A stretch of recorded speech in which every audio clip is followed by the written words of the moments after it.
Bapak Ibu Saudara, selamat malam. Semoga semua dalam keadaan baik.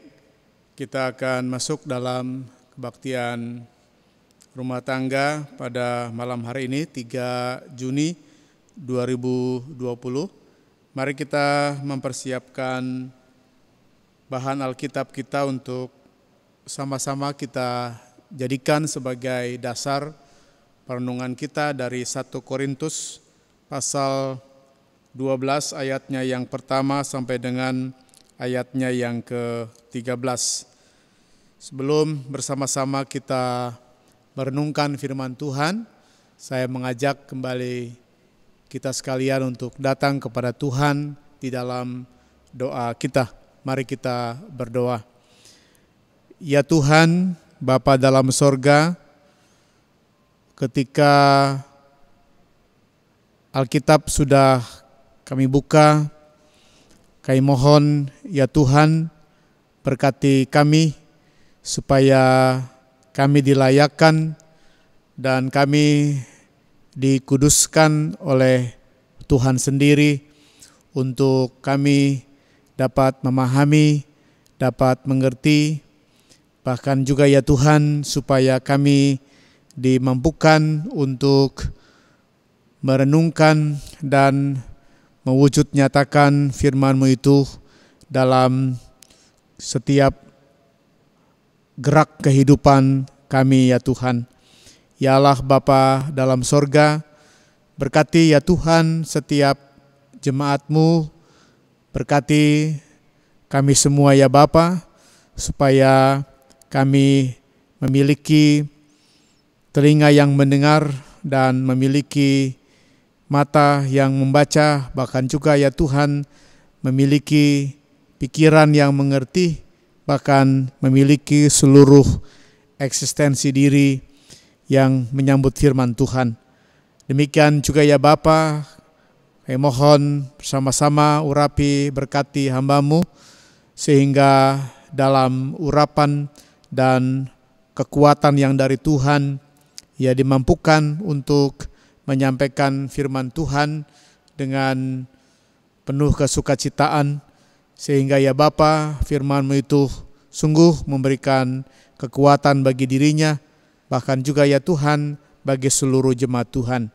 Terima kasih Bapa, berfirmanlah kepada kami, karena kami sekalian anak-anak-Mu sedia untuk menyambut firman Tuhan. Di dalam nama Tuhan Yesus Kristus kami sudah berdoa dan mengucap syukur. Amin. Bapak Ibu Saudara, sidang jemaat Tuhan, firman Tuhan yang sama-sama kita akan dengar dan renungkan pada saat ini terambil dari 1 Korintus pasal 12 ayatnya yang pertama sampai dengan ayatnya yang ke-13. Demikian firman Tuhan yang disampaikan bagi kita sekalian. Sekarang tentang karunia-karunia roh, aku mau saudara-saudara supaya kamu mengetahui kebenarannya. Kamu tahu bahwa pada waktu kamu masih belum mengenal Allah, kamu tanpa berpikir ditarik kepada berhala-berhala yang bisu. Karena itu aku mau meyakinkan kamu bahwa tidak ada seorang pun yang berkata-kata oleh Roh Allah dapat berkata terkutuklah Yesus, dan tidak ada seorang pun yang dapat berkata Yesus adalah Tuhan selain oleh Roh Kudus. Ada rupa-rupa karunia tetapi satu Roh, dan ada rupa-rupa pelayanan tetapi satu Tuhan. Dan ada berbagai-bagai perbuatan ajaib, tetapi Allah adalah satu yang mengerjakan semuanya dalam semua orang. Tetapi kepada tiap-tiap orang dikaruniakan pernyataan roh untuk kepentingan bersama.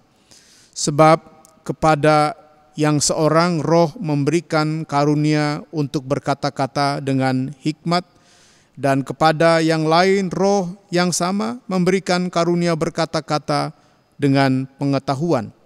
Kepada yang seorang roh yang sama memberikan iman, dan kepada yang lain Ia memberikan karunia untuk menyembuhkan. Kepada yang seorang Roh memberikan kuasa untuk mengadakan mukjizat, dan kepada yang lain Ia memberikan karunia untuk bernubuat. Dan kepada yang lain lagi Ia memberikan karunia untuk mengadakan bermacam-macam roh.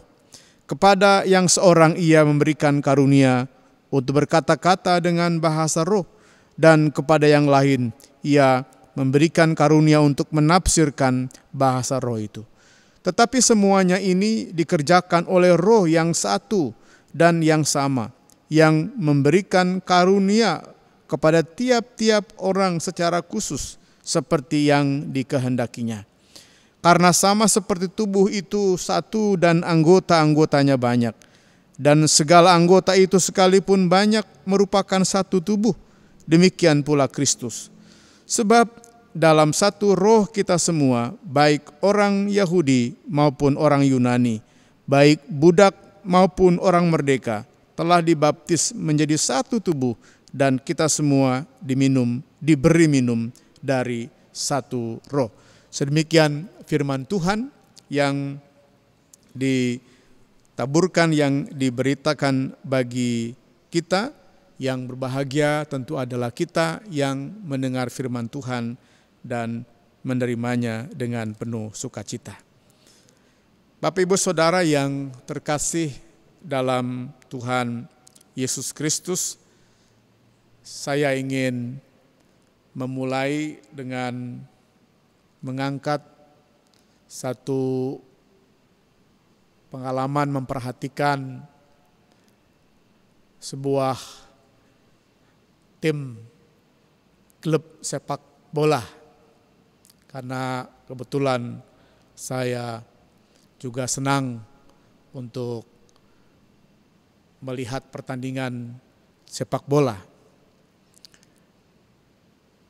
Ambil contoh misalnya beberapa tim sepak bola yang klub yang sangat terkenal di jagat raya ini, seperti Real Madrid atau Barcelona di Spanyol, atau tim seperti Manchester United, atau tim seperti Manchester City, Liverpool di Inggris, dan banyak tim-tim klub sepak bola lain yang amat terkenal karena punya banyak pemain bintang di dalam klub tersebut.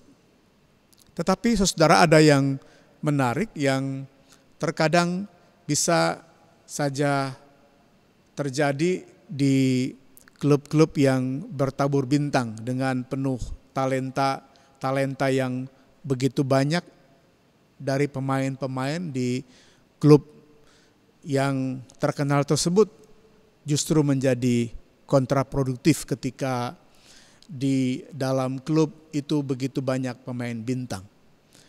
Kenapa bisa terjadi begitu, Bapak Saudara? Itu disebabkan karena masing-masing pemain dengan talenta yang sangat baik itu ingin menonjolkan diri, menonjolkan keegoismennya. Sehingga yang terjadi adalah bukan kemenangan, tetapi justru yang terjadi adalah sesuatu yang berlawanan dengan apa yang diharapkan. Oleh karena apa? Oleh karena dalam tim itu terjadi konflik, dalam tim itu terjadi pementingan diri, tidak ada kerjasama dan lain sebagainya. Kenapa? Karena masing-masing ingin menonjolkan dirinya sendiri. Nah, Bapak Ibu Saudara sidang jemaat yang terkasih dalam Tuhan Yesus Kristus, dalam bacaan kita pada malam hari ini, saudara, 1 Korintus pasal 12 ayat yang pertama sampai dengan ayatnya yang ke-13 adalah merupakan bagian dari surat Rasul Paulus kepada jemaat di Korintus yang pertama. Bagaimana Rasul Paulus, Bapak Ibu Saudara, memberikan nasihat kepada jemaat di Korintus. Ketika itu, saudara, Korintus adalah merupakan kota yang menjadi pusat perdagangan dan budaya. Sebuah kota yang memang sempat dihancurkan oleh Romawi pada tahun 146, lalu yang dibangun kembali oleh Julius Caesar pada tahun 46. Dan kembali kota Korintus menjadi pusat dari provinsi Roma, menjadi pusat perdagangan, menjadi pusat budaya, bahkan juga menjadi pusat bertumbuhnya banyak agama-agama Helenis di tempat itu. Nah, Bapak Ibu Saudara yang terkasih, Rasul Paulus menerima surat dari clue tentang persoalan-persoalan yang terjadi di jemaat Korintus ketika itu. Di antaranya melalui surat yang dikirimkan itu, Rasul Paulus mendengar bahwa jemaat di Korintus turut serta dalam upacara-upacara agama-agama kafir ketika itu. Bahkan juga saudara, secara kehidupan moral, saudara, jemaat di Korintus banyak menyimpang dari kehidupan-kehidupan yang benar menurut kekristenan. Mereka banyak mempraktekkan praktek-praktek pelacuran, bahkan juga saudara masalah-masalah moral yang lain, ketidakadilan, penyombongan diri dan lain sebagainya. Sehingga kemudian Rasul Paulus menulis surat ini kepada jemaat di Korintus. Rasul Paulus mengingatkan kepada jemaat di Korintus bahwa sekalipun mereka itu banyak dengan anggota-anggota yang banyak dengan berbagai karunia-karunia yang ada, Rasul Paulus mengingatkan kepada jemaat di Korintus bahwa mereka itu adalah satu tubuh. Itu dikatakan di ayatnya yang ke-12 sampai dengan ayat yang ke-13. Dengan diberi perikop oleh penulis surat Korintus yang pertama ini, banyak anggota tetapi satu tubuh. Karena sama seperti tubuh itu satu dan anggota-anggotanya banyak. Dan segala anggota itu sekalipun banyak merupakan satu tubuh. Demikian pula Kristus.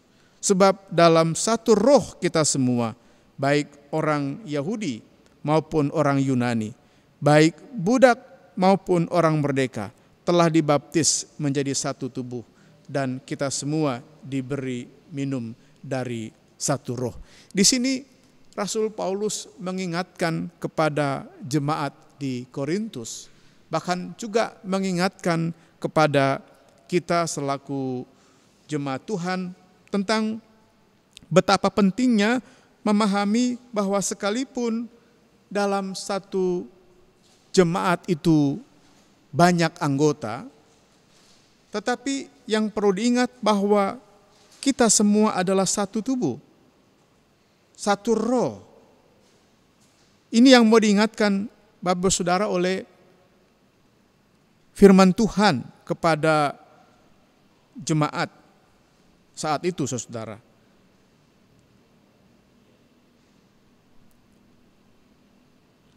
Dan Rasul Paulus pun mengingatkan bahwa tujuan dari karunia-karunia yang ada itu adalah untuk kepentingan bersama.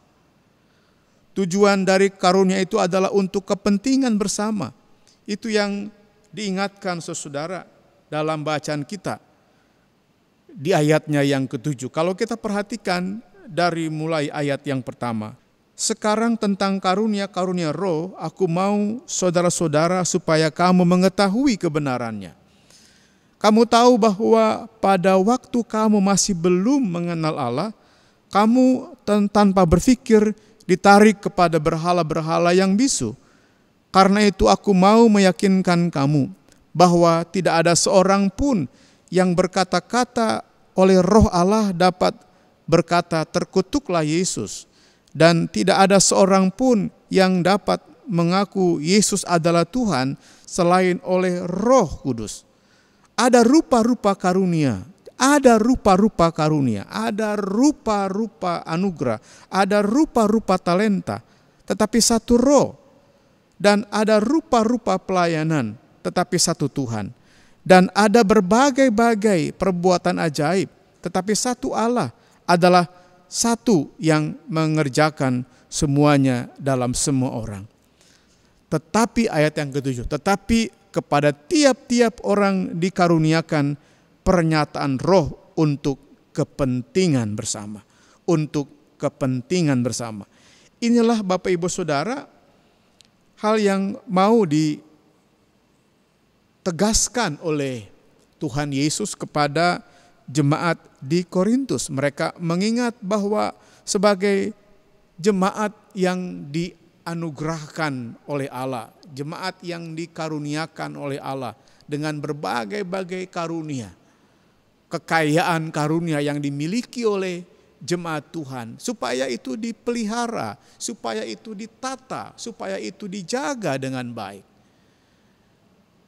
Supaya karunia-karunia yang ada pada semua jemaat Tuhan itu diarahkan untuk apa? Diarahkan untuk kepentingan bersama. Kepentingan bersama yaitu kepentingan untuk membangun tubuh Kristus.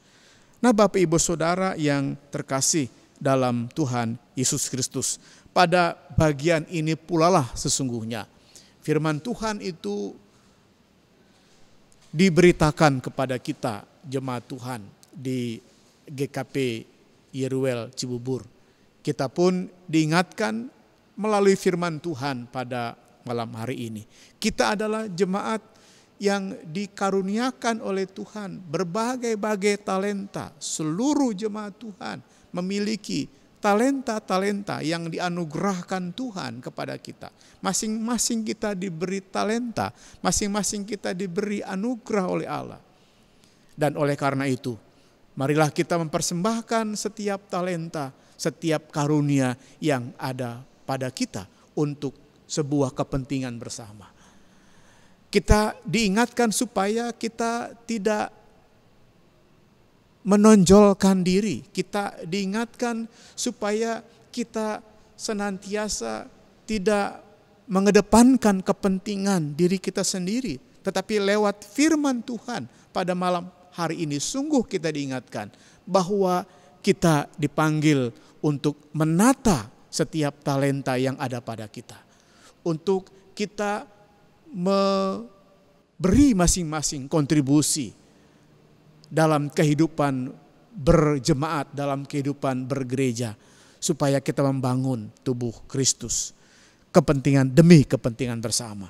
Nah, Bapak Ibu Saudara, sidang jemaat yang terkasih dalam Tuhan Yesus Kristus, tentu sebagai jemaat yang Tuhan bentuk dengan batu penjurunya adalah Kristus, kita percaya bahwa Kristus adalah sang arsitek agung.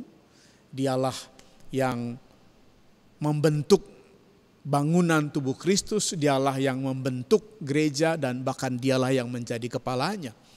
Oleh karena itu saudara, sebagai batu-batu hidup, maka kita diminta untuk berpartisipasi, menjadi bagian dari pembangunan tubuh Kristus.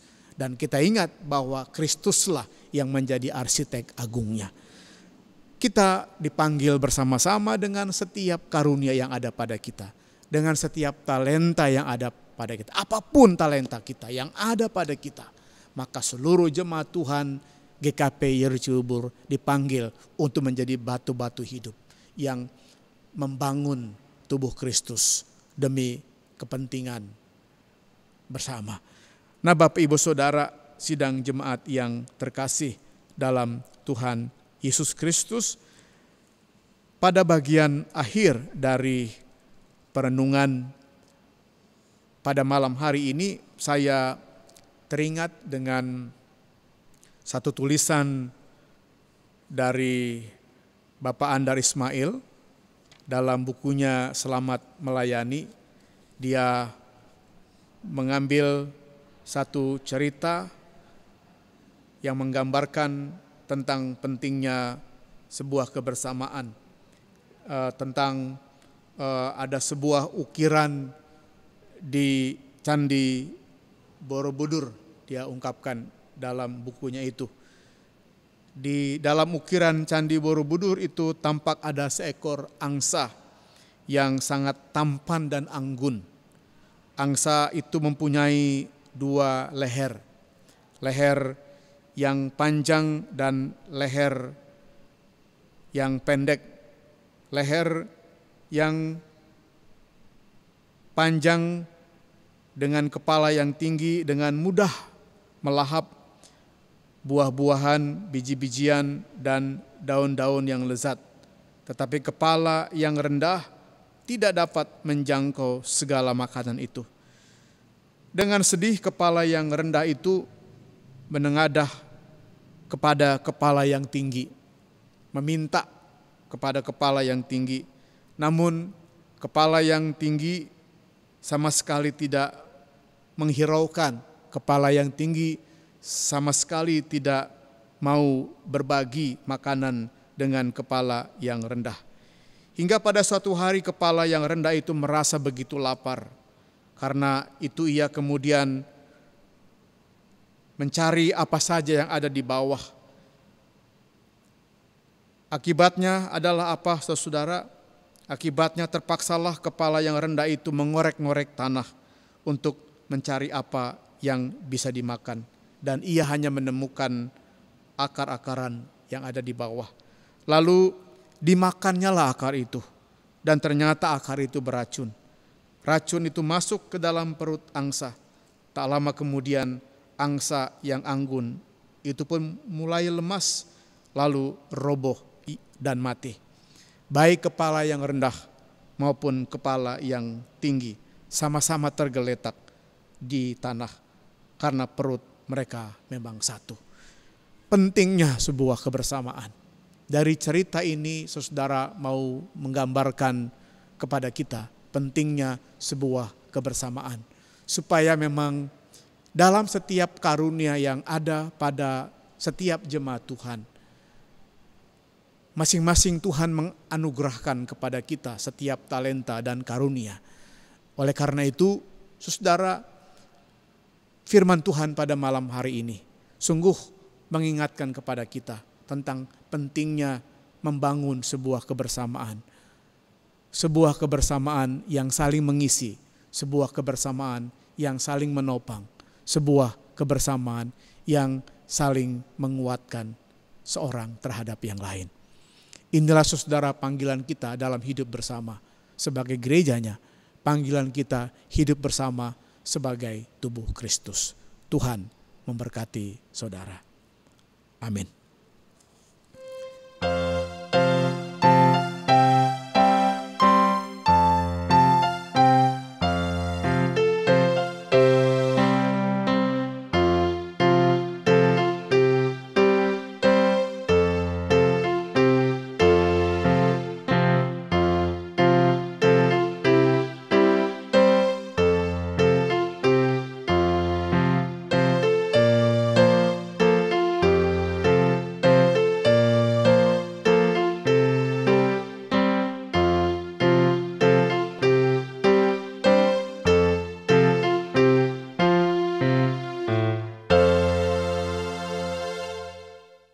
Kepada kita diberikan kesempatan untuk memberikan persembahan, dan dengarlah nas yang mendasari persembahan kita sebagaimana yang dinyatakan dalam 2 Korintus pasal 9 ayatnya yang ke-7 yang berkata demikian, hendaklah masing-masing memberikan menurut kerelaan hatinya, jangan dengan sedih hati atau karena paksaan, sebab Allah mengasihi orang yang memberi dengan sukacita.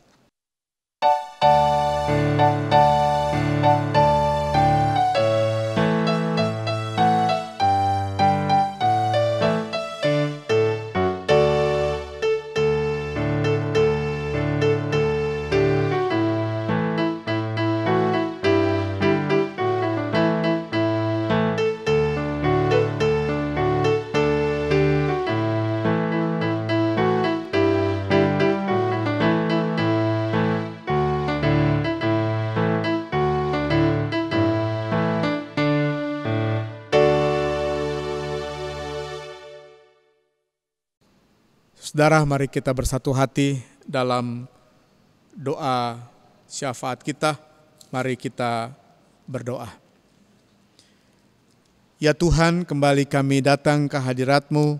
Kami bersyukur, berterima kasih untuk kesempatan di mana kami diberikan oleh Tuhan begitu banyak berkat, dan saat ini Tuhan kami mempersembahkan sebahagian dari berkat yang ada pada kami melalui persembahan ini. Kuduskan ya Tuhan dan sucikan persembahan kami ini supaya menjadi alat yang dapat mendukung pekerjaan pelayanan Tuhan melalui Gereja Kristen Pasundan Jemaat Yeruel Cibubur. Tuhan Allah Bapa dalam sorga, berkati juga setiap tangan-tangan yang sudah mempersembahkannya. Biarlah ya Tuhan, ini adalah merupakan wujud dari syukur dan kerelaan kami kepada Tuhan sebagai Tuhan yang telah menganugerahkan begitu banyak berkat bagi kami. Bapa dalam sorga, kami juga mengucap syukur ya Tuhan ke hadirat-Mu untuk firman yang sudah Tuhan nyatakan dan taburkan bagi kami pada malam hari ini. Firman Tuhan yang mendidik dan menuntun kami supaya kami senantiasa memiliki kehidupan sebagai murid-murid Tuhan, sebagai gereja, sebagai jemaat Tuhan yang memperhatikan kepentingan bersama. Ada banyak karunia-karunia yang Tuhan telah anugerahkan kepada kami. Namun setiap karunia yang ada pada kami adalah karunia yang dipersatukan dalam roh Tuhan. Biarlah ya Tuhan Allah Bapa di sorga, kami terus diingatkan oleh firman-Mu ini agar kami senantiasa mewujud nyatakan setiap panggilan kami lewat karunia yang ada pada kami, lewat talenta yang ada pada kami untuk membangun tubuh Kristus yang satu. Ya Allah Bapa dalam sorga, kami mengucap syukur ya Tuhan kepadamu. Biarlah Engkau Tuhan memberkati setiap jemaat Tuhan dimanapun berada, supaya kami senantiasa ada dalam perlindungan dan ada dalam pernaungan Tuhan. Biarlah ya Tuhan damai sejahtera, sukacita, kekuatan, kesehatan yang dari Tuhan terus Tuhan nyatakan bagi seluruh jemaat Tuhan dimanapun kami berada. Ya Tuhan Allah Bapa dalam sorga, pada saat ini Tuhan kami juga mau berdoa. Biarlah ya Tuhan Bapa dalam sorga, Engkau yang memberkati gereja Tuhan secara khusus GKP Yeruel dalam penata layanan yang ada. Ya Tuhan berkati kiranya seluruh gerak penata layanan yang kami lakukan, baik melalui majelis jemaat, PPJ, sektor-sektor, komisi-komisi, semua ya Tuhan. Biarlah penata layanan yang kami lakukan ini, itu hanya menjadi hormat dan kemuliaan bagi nama-Mu saja. Tuhan Allah Bapa dalam sorga, saat ini Tuhan kami berdoa, kami teringat akan jemaat Tuhan yang mungkin sedang ada dalam sakit, dalam pergumulan-pergumulan yang lain. Tuhan Bapa dalam sorga, bagi yang sakit, biarlah ya Tuhan kami ingin bawa dalam syafaat kami lawat dan tilik mereka ya Tuhan. Berikan kekuatan, bahkan kiranya Tuhan menganugerahkan kesembuhan bagi mereka.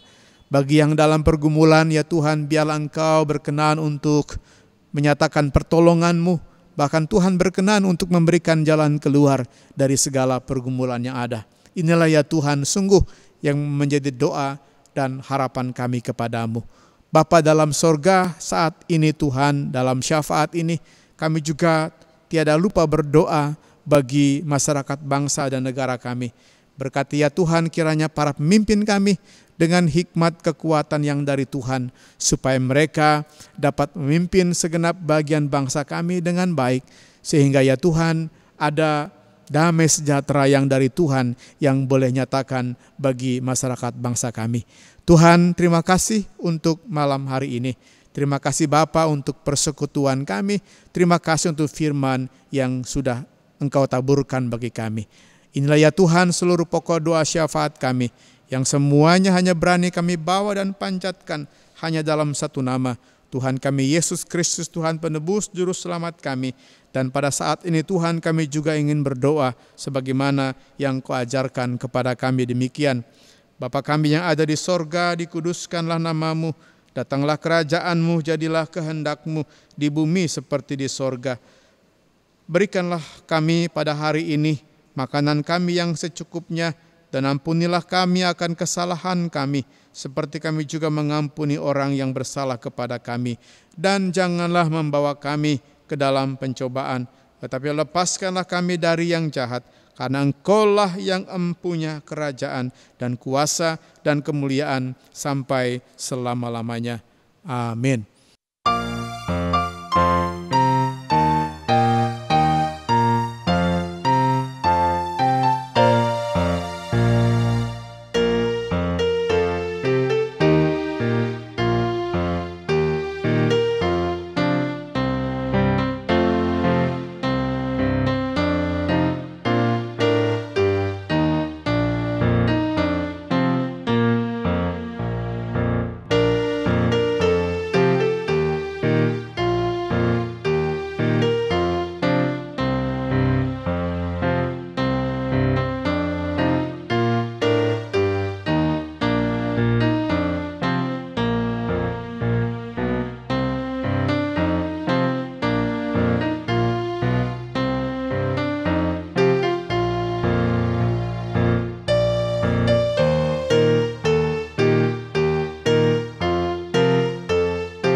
Sidang jemaat Tuhan, mari sama-sama kita berdiri, kita akan menerima berkat yang dari Tuhan. Kiranya kasih karunia Tuhan Yesus Kristus, kasih Allah Bapa dan persekutuan bersama di dalam Rohul Kudus memberkati, menyertai saudara-saudara sekarang bahkan sampai selama-lamanya. Amin.